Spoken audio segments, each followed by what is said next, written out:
Welcome to the EPG Pathashala program. This is the 12th module in the PG lecture series in computer science on the topic compiler design.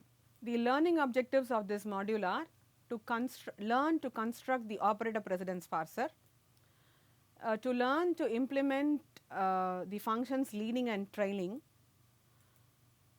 and these leading and trailing symbols are basically used to construct the parsing table of the operator precedence parser, and then to parse a given string using the operator precedence parsing table. So, these are the module objectives of this particular module.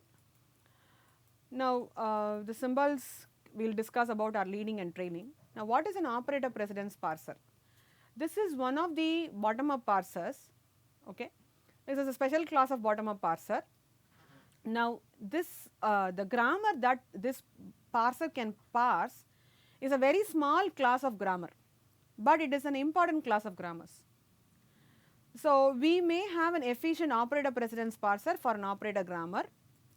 Okay. In an operator grammar, no production rule can have epsilon as the RHS. Okay. Two prerequisite. One is there should not be any production of the form non-terminal producing epsilon, and no two adjacent non-terminals should be available. Okay. That is, on the RHS there should not be any two non-terminals occurring one after the other. Okay. So, these two are the prerequisites for operator precedence parser. It is going to be useful for parsing only a very small class of grammar, and because of these constraints. So, no two non-terminals should occur together, as well as the epsilon productions are not basically permitted. Okay, let us take this example. I have here E produces AB, A produces A, B produces B. Okay. Now, this grammar has got two non-terminals together. So, this is not going to be parsed using operator precedence parser. Again, same thing, E produces EOE. Though O produces plus or star or division, E produces EOE, therefore, this is not going to be parsed using the operator precedence parser. If you have expanded it like this, E produces E plus E, E produces E star E, division E or ID, then this becomes a operator grammar, meaning that it can be parsed using an operator precedence parser. So, this is non-operator grammar, this is also a not a grammar for operator precedence parser, as well as this of course is going to be an operator precedence parser, can be parsed using operator precedence parser, because it is obeying the three rules. Okay. It has got no epsilon productions are there, and no two non-terminals are occurring adjacent to each other in the RHS. Now, let you assume that G an epsilon free operator grammar, that is no epsilon productions, and for each terminal symbols A and B, the following conditions need to be satisfied. Okay. So, this is what is the three conditions. The first one is we will call A is equivalent to B or A equal to B if there exists a production in RHS of the form alpha A beta B gamma, where beta is either epsilon or a single non-terminal. Okay. Is either epsilon or a single non-terminal. That is, I can have A and B adjacent to each other. Okay. In that case, I can have that as I can call these two symbols A and B are equivalent. For example, in the if then grammar, if condition then statement else statement. So, T is equivalent to E, I is equivalent to T. So, this is what we kind of conclude. So, we are defining here three precedents, okay, equivalence, less than, greater than. Okay. We are defining here three precedents for the operator precedence grammar, and these three precedences are going to be used in constructing the parsing table. Okay. The second rule is A is less than B if for some non-terminal A there exists a production in RHS of the form A produces alpha A beta and A derives gamma B delta, where gamma is either epsilon or a single non-terminal. In that case, we will say A is less than B. That is, here S produces if condition then statement, and C in turn derives B. Okay. C in turn derives B. So, I say that I is less than B. So, we will say A is less than B because here A is here, in that A is corresponding to this I, okay, and this capital A corresponds to actually C. C derives B, right. So, I is less than B is what you basically conclude. So, this is the next precedence. The third precedence is A is greater than B. Again B is where A was occurring before here, now B will be occurring afterwards. So, A is greater than B if for some non-terminal A there exists a production in RH is the form alpha A B beta, where this A will derive A, eta gamma A delta. So, where this A is going to be derivable from A. So, therefore, I will call A as greater than B. Now, how do I look at all these and then try to model it as an algorithm? So, to do that we have special functions which will do the job of computing the precedence and then constructing a precedence table. Now, the operator precedence parsing algorithm constructs typically a precedence table, operator precedence table, and which will be used by the algorithm for parsing. Okay. In this example, S produces if condition then statement and C derives B. Okay. So, I will say that B is greater than T, that is B is greater than T. There we also said I is less than B, but B is greater than T. But between I and T, I is equivalent to T is what we have basically observed. Now, consider this grammar, okay, though this is not a operator precedence grammar per se. Why am I now saying it is not an operator precedence parser? By rule number 3, we have plus is less than plus and plus is greater than plus, because E plus E, okay, this E could be again replaced with E plus E. So, I will have plus E plus, okay. If I have to make it clear, this E, one of the E's could be replaced with E plus E itself, okay. In that case, I will have E plus E, then one more plus and E. In that case, plus and plus will say you have a lesser than relationship, which is not possible, which is not correct. So, therefore, this ambiguous grammar cannot be considered as a pure operator precedence grammar. So, we normally go for the unambiguous version of the expression grammar and we consider that as an operator precedence grammar. So, which is E produces E plus T or T, T produces T star F or F, F produces parenthesis E close parenthesis or ID. So, this obeys all the rules, in the sense that it obeys the rules as no two non-terminals are occurring together, as well as it is also saying that the non-terminal does not produce epsilon. And it is also occurring that you have, I can replace this T with a T star F. So, I can say plus has got lesser precedence than star and vice versa. So, this is what we are trying to look at. Now, in operator precedence parsing, we define 3 disjoint precedence relationship between certain pairs of terminals. Okay. If I say A is less than B, which means that B has higher precedence than A, and this is the notation, A is equivalent to B, where we can say B and A has got the same precedence, or I can say A greater than B to indicate B has lower precedence than A. The determination of correct precedence between terminals are based on the traditional notations of notions of associativity and precedence of operators. We know that plus, subtraction, addition, multiplication and division. Multiplication and division has got higher precedence over plus and addition and subtraction. And when I look at associativity, okay, so when you whatever occurs first, that has got a higher associative than when I say star followed by division, I multiply first and then I divide, right. So, this is what is being followed for defining the precedence relationship here also. Of course, this cannot handle unary minus, it is a special case, we will talk about it in the exception situation. So, unary minus causes a problem here. Now, the intention of the precedence is to find the handle of the right sentential form. As we introduced a concept called as handle in the previous module itself, where we said that handle is a substring of the grammar that matches a right sentential form of a particular input string. So, here the handle is again used, okay, to in terms of defining precedence relationships. So, we have a less than with marking the left end, and if it is equal appearing in the interior of the handle, and greater than marking the right hand. So, these 3 are followed. So, less than, which is the left hand symbol, greater than as a right hand symbol and equal to meaning you can have this symbol in the middle. Consider the string sum a1 to an. Typically we will prefix this string with a dollar and suffix a string also with a dollar, and then between the characters we will introduce the precedence relationships. Okay, we will introduce a precedence relation operators. Okay, for example, take this, we know that this is not operator precedence grammar, but just for example's sake we are looking at it here.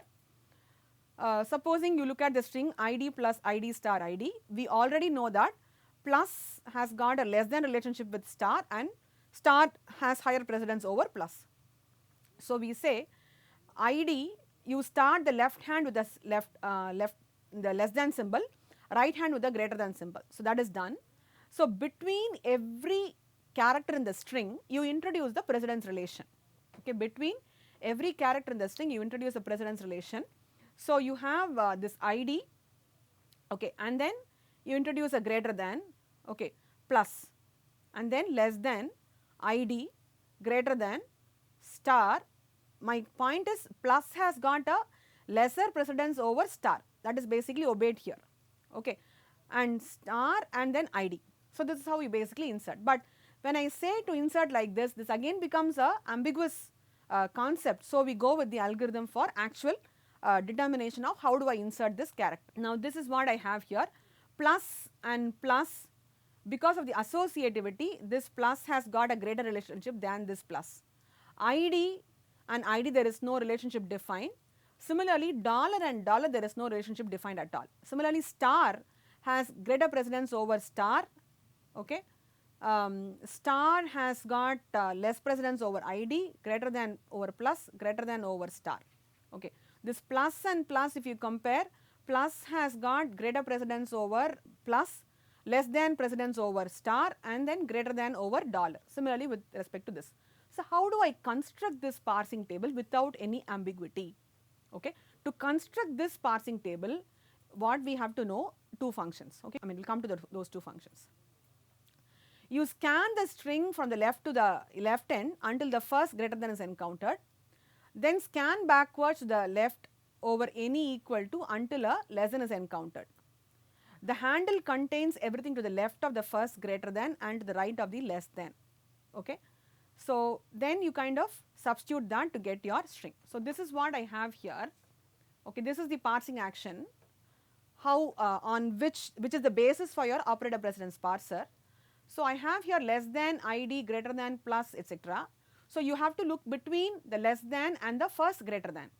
So I look at this id, so I replace this with e produces id, okay. Then I have this plus, okay, I replace this id with the e here, okay. Then I look at this plus, less than, I have to find less than and greater than pair. So this is the pair here, I replace that with id and which is replaced with e, okay. Then I find this id, replace that with the id which is e.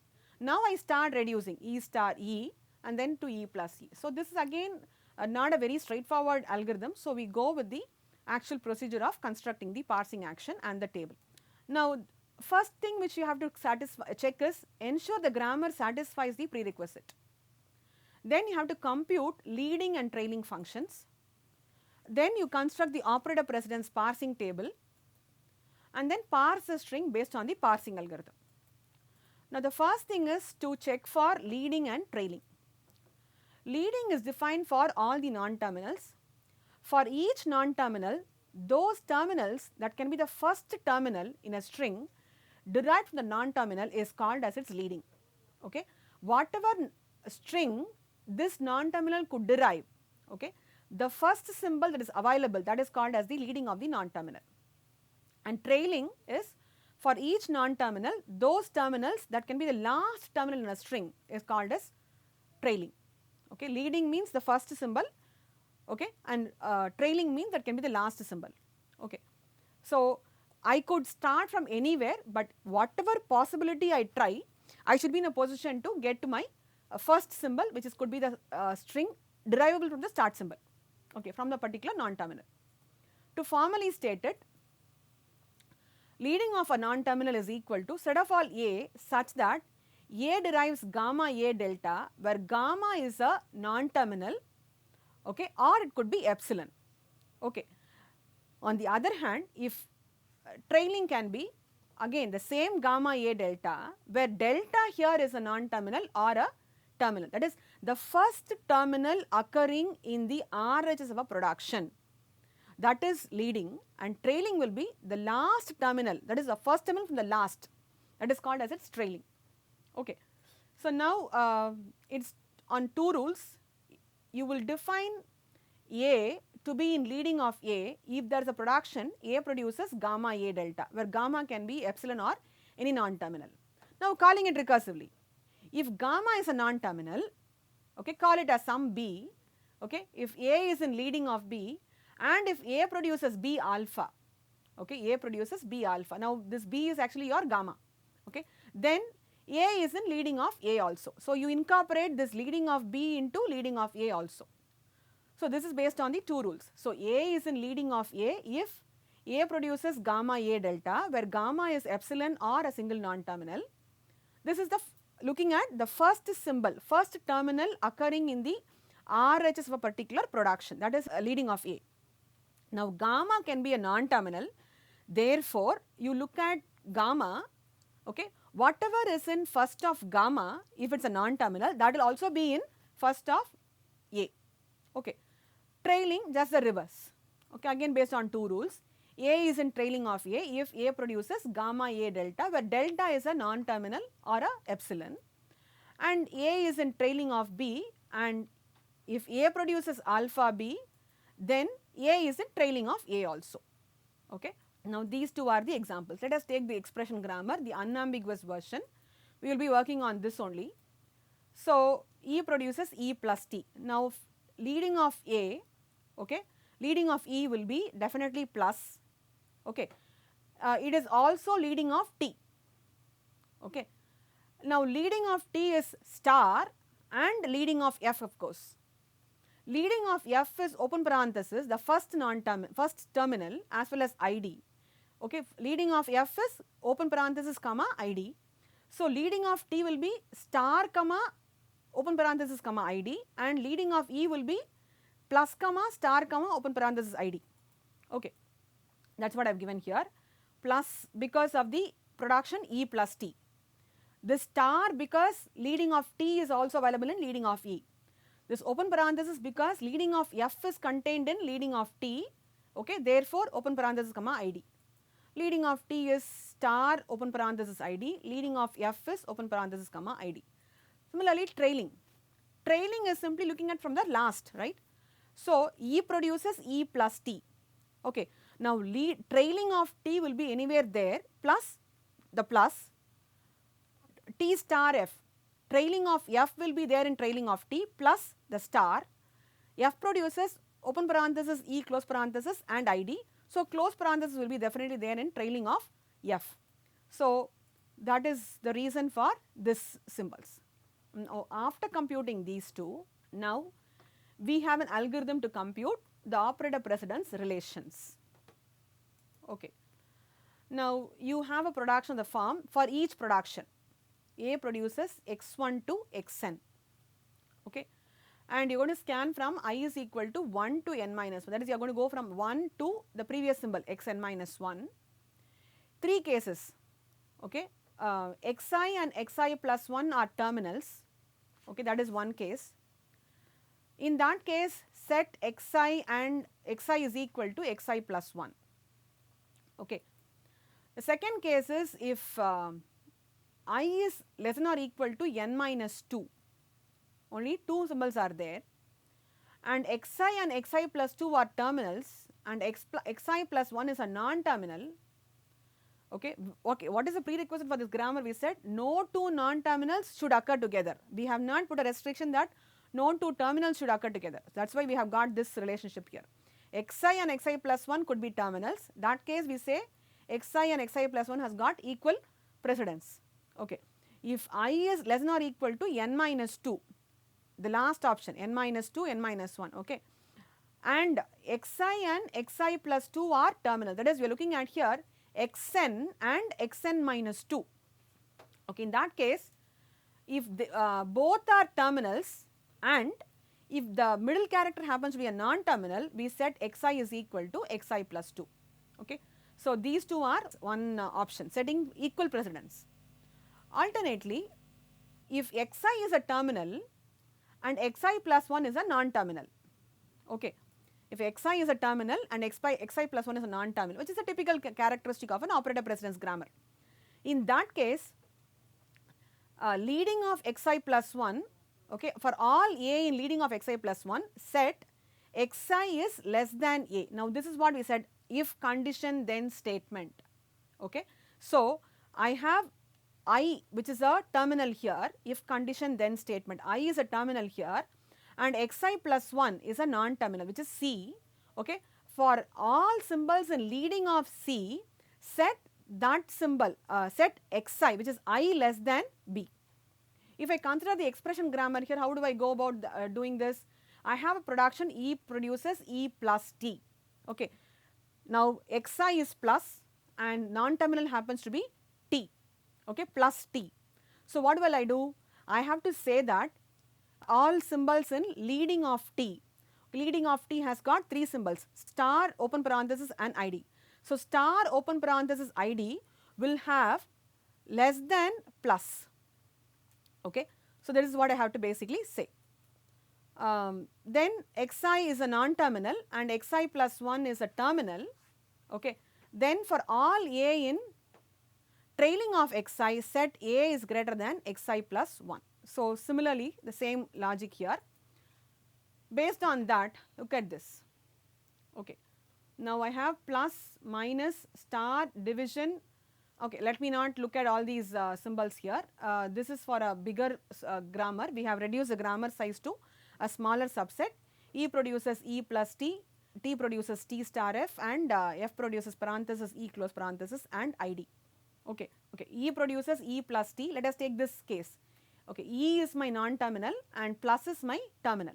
Okay, so E is my non-terminal and plus is my terminal. So, the non-terminal xi will have how many characters as its trailing? Trailing is plus, star, close parenthesis and ID. So, plus, star, close parenthesis, ID, that is actually greater than plus. Plus, star, close parenthesis, ID is greater than plus. That is what you have to basically look at. Okay. So, here what did we say? Xi is a terminal. So, plus is less than, okay, symbols on T. T has got how many symbols? Star, open parenthesis and ID. So, plus is less than star, open parenthesis, ID. Here trailing of xi. So, trailing of xi will be E here, which is plus, star, close parenthesis and ID, plus, star, close parenthesis, ID is greater than plus. Okay. So, let us just verify that. Plus, star, close parenthesis, ID, plus, star, close parenthesis, ID is greater than plus. Okay. Plus, star, close parenthesis and ID is greater than plus. That is what we have basically incorporated, as if you could see the table entries. Now, this is what is the algorithm for precedence relationship computation. So, 4 cases. Okay. The first case happens to be if xi is equal to and xi plus 1 are terminals, you set xi is equal to xi plus 1. Okay. On the other hand, if I is less than or equal to n minus 2, in that case, look at the alternate symbols. Look at xi and xi plus 2. If both are terminals and in between if you have a non-terminal, you set xi is equal to xi plus 2, and the other 2 relationships are based upon the computation of leading and trailing. So, look at every production, look at the production E produces E plus T. So, here I have to compare plus and T. Okay.